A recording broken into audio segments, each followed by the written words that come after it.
Glory to Jesus Christ and welcome to Apologetics Down Under. My name is Stephen.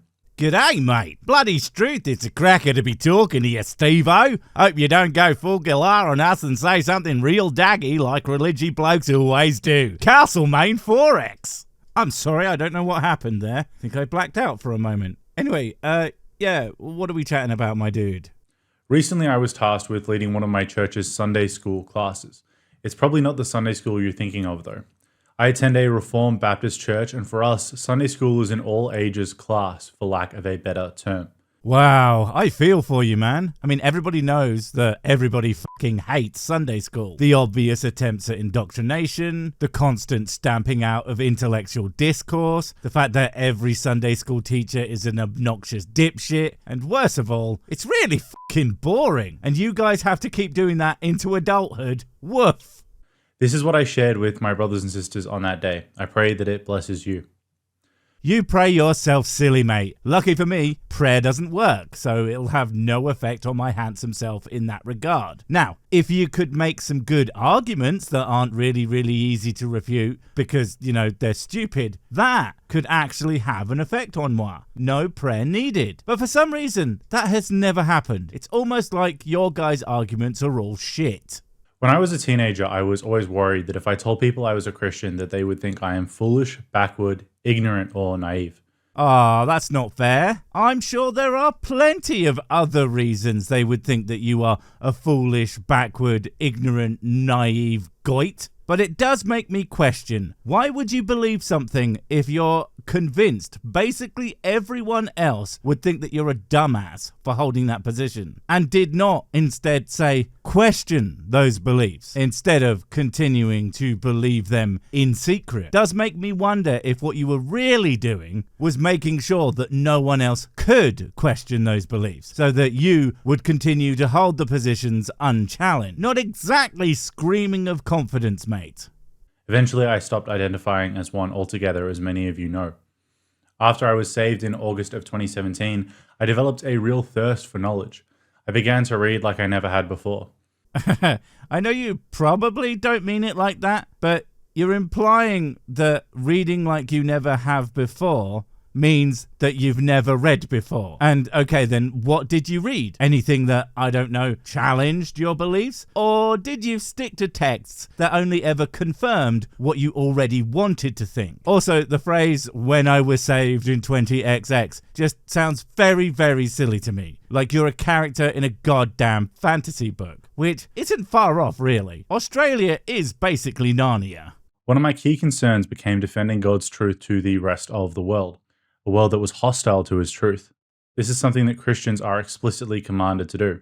Well, of course you were. Gotta spread that shit out like the disgusting sandwich filler it is. And what exactly do you mean by the world is hostile to your belief? The percentage of religious people on Earth is overwhelming. And the majority of those, that's right, are fucking Christians. It must be really hard to keep up that persecution complex while being the majority of the planet, unless what you really mean is that reality is against your beliefs when, obviously the things you believe are bollocks. Many Christians view the domain of apologetics as something only pastors or apologists do. People think of figures that they see on YouTube or on the shelves of their local Christian bookstore, but the truth is that apologetics is something that we are all called to do. Of course, just like how science needs everyone on Earth to go spread the word of evolutionismo for evolution to be a fact. If you can't make everyone on Earth believe that it is true, then it just can't do anything. Wait, no, the other one. The fact that you have to spread the word seems like a damning indictment of the factuality of your beliefs. Facts don't need you to tell everyone about them. They're just facts and will continue to be no matter what anyone thinks. Of course, people have different gifts, different talents, and different abilities, and that will be reflected in the different forms of ministries that people choose to engage in. But we are all called to minister, and we are all called to defend Christ and his gospel. All right then, which one? Your one? See, it's weird to me that something that is so obviously the truth to you, yet other people who technically have the same faith as you have completely, often wildly different conclusions about it. The fact that none of them can prove which one is actually the real version is proof positive to me, at least, that none of them are. So here are 4 more reasons that you can have faith that God exists, and I hope that they will give you some ammunition for the next time that you encounter someone who is hostile to your faith. I like that anyone who doesn't agree with you, well, that's hostility. Not genuine questioning, not basic curiosity, not intellectual rigueur. No, it's an attack that you need literal salvos to destroy, lest those terrible rebuttals make their way into your brain and force you to actually think for the first time in your life. But don't get me wrong, my response is an attack, but it's not on you specifically, and not even on your faith, but on your argument and how shit they will definitely be. Because you see, if they can't stand up to such an assault from an asshat like me, that's a flaw with them. So do try to not take it too personally. Remember though, everything must be done with gentleness and respect. Aim to always keep your conscience clear. Of course, if you're not a Christian, I trust thinking about these arguments will be useful in your own life too, perhaps even more so than if you were a Christian. These are things to fight off those hostile skeptics with your truth guns. But remember, shoot them in the face nicely. God, the mental gymnastics this guy is doing are fucking Olympic level. Also, the fact that you think that they are so amazing is hilarious. If they were as good as you think that they are, they really should have converted basically the lot of us already. But hey, they are useful to me, but not for the reasons that you had hoped, I imagine. Nothing quite like shooting fish in a barrel. Now, I'm going to present you with 4 arguments for the existence of God that I find most persuasive, with the last being my personal favorite. Every fucking time, every goddamn Jesus rattling time, they literally tell you they are opening with weak arguments. Don't worry, just because all these are shit, you got to stick around for the actually good one. And of course, every time, it's all downhill from the start. Well, really, it's more like you start at the bottom of the hill and you just dig fucking potholes everywhere to make your already lowest of roads frigging unusable. Let's talk about the cosmological argument.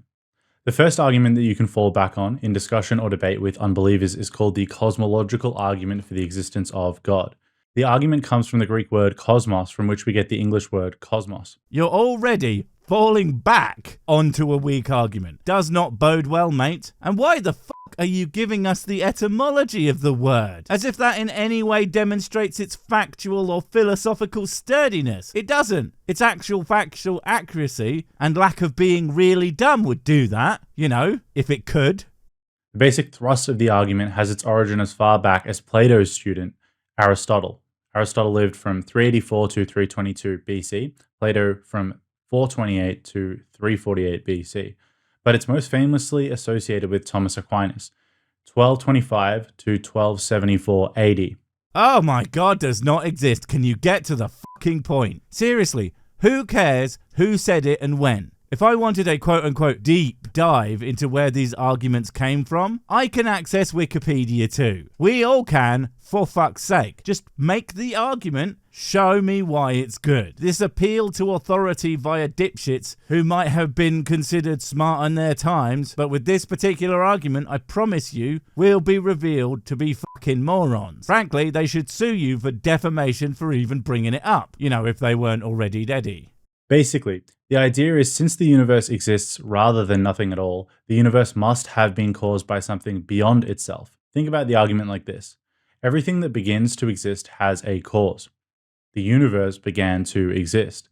Therefore, the universe must have a cause that is beyond itself. Okay, but you got 2 options here. Either everything has a cause, or certain things can exist without causes. So, either God was itself caused by something else, or if God can exist without a cause, then other things can too. At least if you want to remain logically consistent. If not, you're just giving God special attributes for literally no other reason than you need him to have them for your argument to work. So you're going to actually have to prove that he does have them. And if he doesn't, then your argument doesn't actually work. Also, premise 2 is an unknown. It appears as if the universe started to exist, but that's only because we have no real data beyond the Big Bang. Anything else is just a guess. And even if premise 1 wasn't stupid and premise 2 wasn't an assumption, your conclusion doesn't demonstrate anything other than a thing maybe. Certainly no god or gods, or even vaguely conscious entities of any kind. Only the vaguest of possible ideas of a something.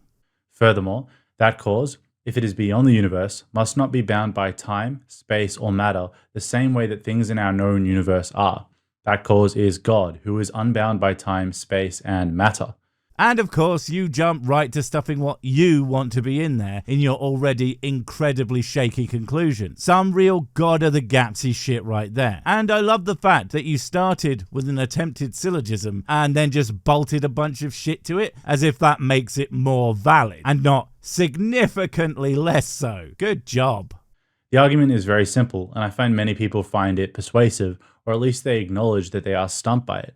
My man, simplicity does not equal good, and I'm sorry, but anyone who finds that persuasive or is goddamn stumped by that garbage is a fucking moron, which is hardly the kind of intellectual brethren you should be striving to bring into your ranks. Unless, of course, you know everything you believe is stupid when, well, beggars can't be choosers, I suppose. It's been made even more powerful by modern science, which acknowledges that the universe does not exist eternally, but came into being.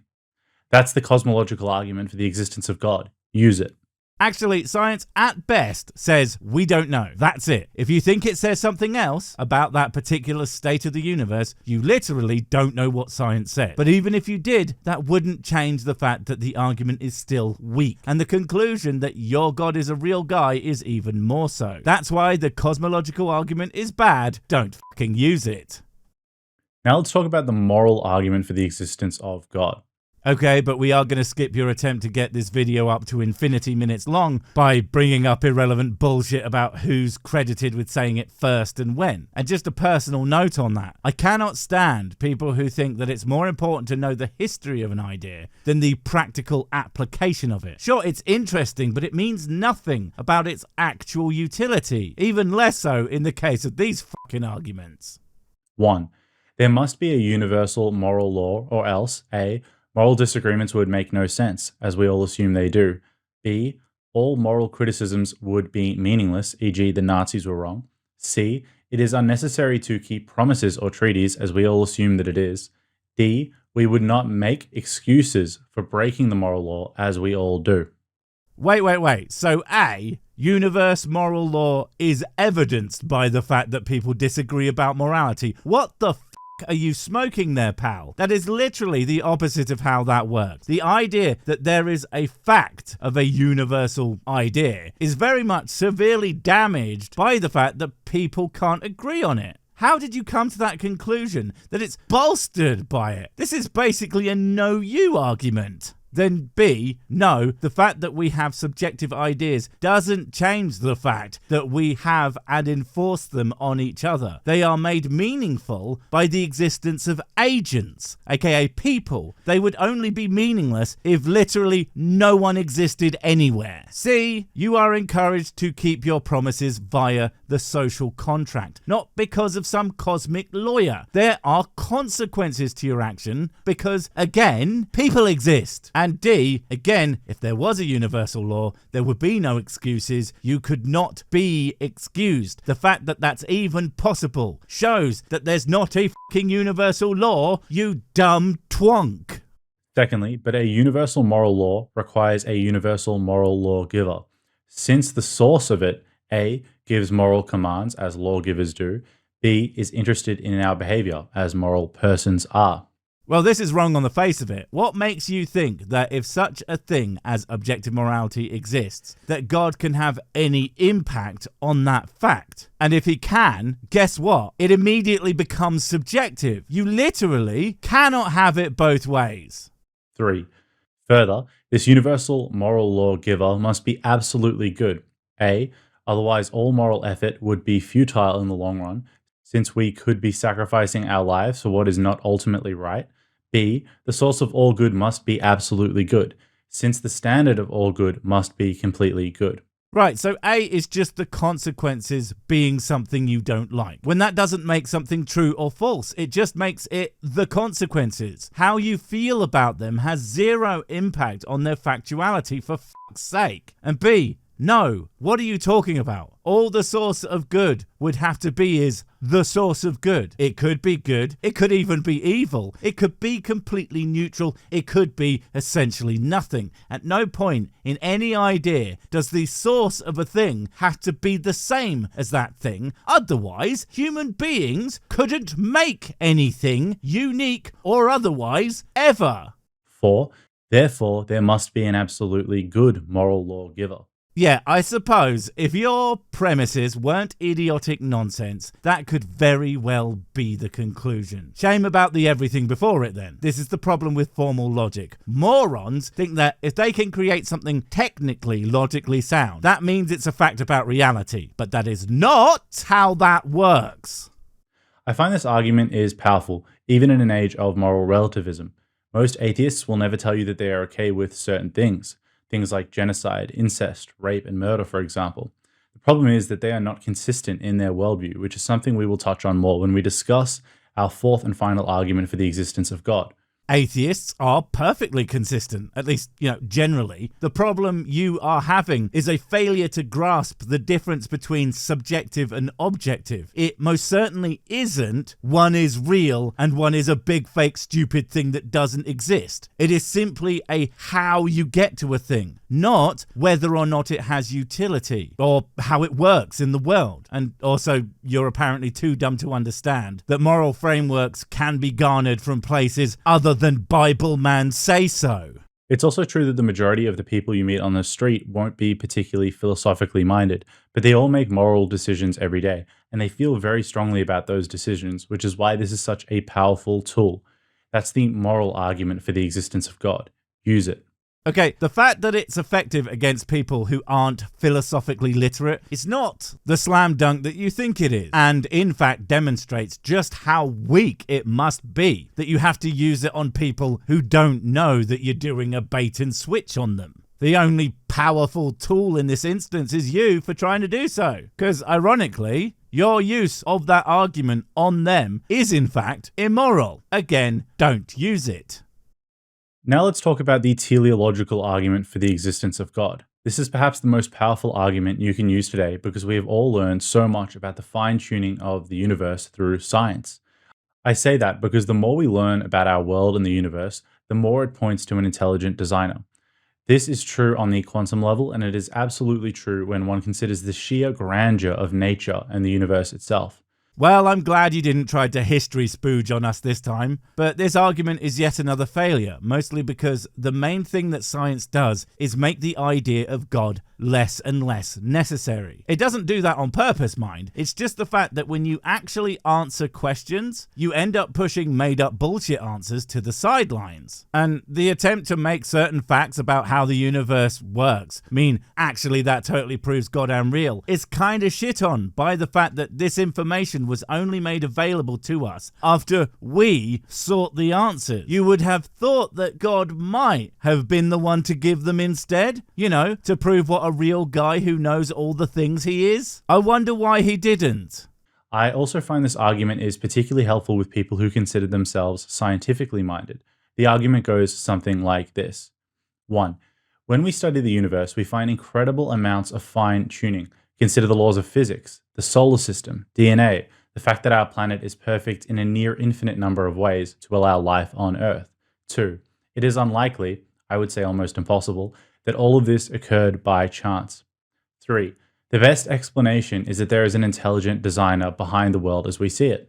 1. Incredible is a useless emotive term that has no place here. We find that there are certain bounds that allow life as we know it to exist. okay, but this in no way demonstrates that there aren't other types of bounds where other types of life could exist, so it becomes immediately irrelevant. 2, likelihood of a thing happening is irrelevant when that thing has happened, and it did not occur by chance according to the science that you're pretending to give a shit about. 3, therefore, the best explanation is actually that you're full of shit and don't know what you're talking about. And I'm going to skip ahead to his final best argument because this has been dealt with and I want to finish this video before the heat death of the fucking universe. But as the man said, don't use this argument, it's bad. Finally, we arrive at what I said was my favorite argument for the existence of God, the transcendental argument.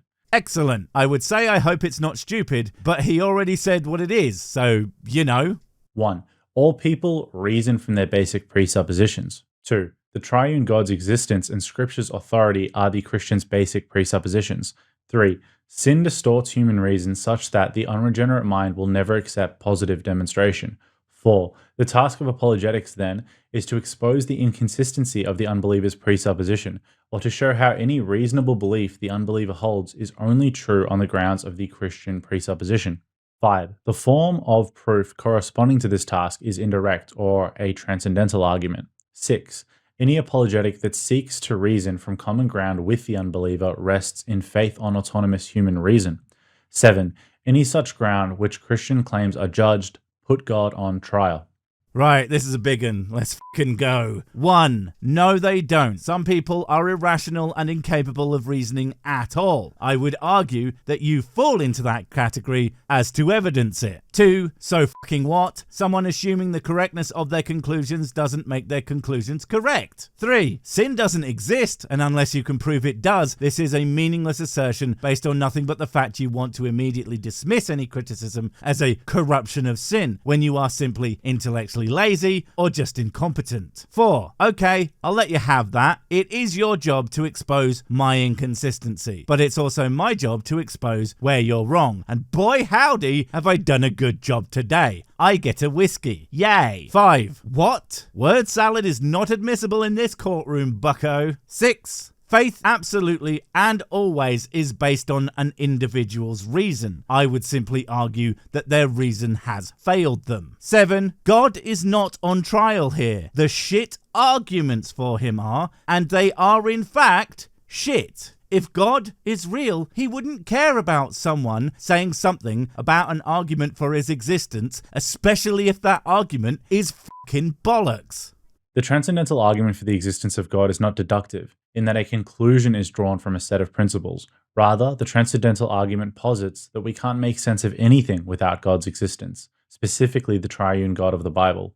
In other words, to make sense of the world, it is necessary to postulate the Christian God. So, can you not see how utterly circular and nonsensical that is? You can only make an argument because my God is the one that lets you make arguments. This gives me nothing. Hell, even if we did need there to be a being to allow for braining, that still does nothing to demonstrate any specific God whatsoever. And the fact that every single time we learn something new about the universe, it always flies in the face of any and everything that God is claimed to have done, proving that if it were the case, it could not possibly be that guy. Therefore, the transcendental argument for God, much like the rest of them, is bad. Do not fucking use it. Bye!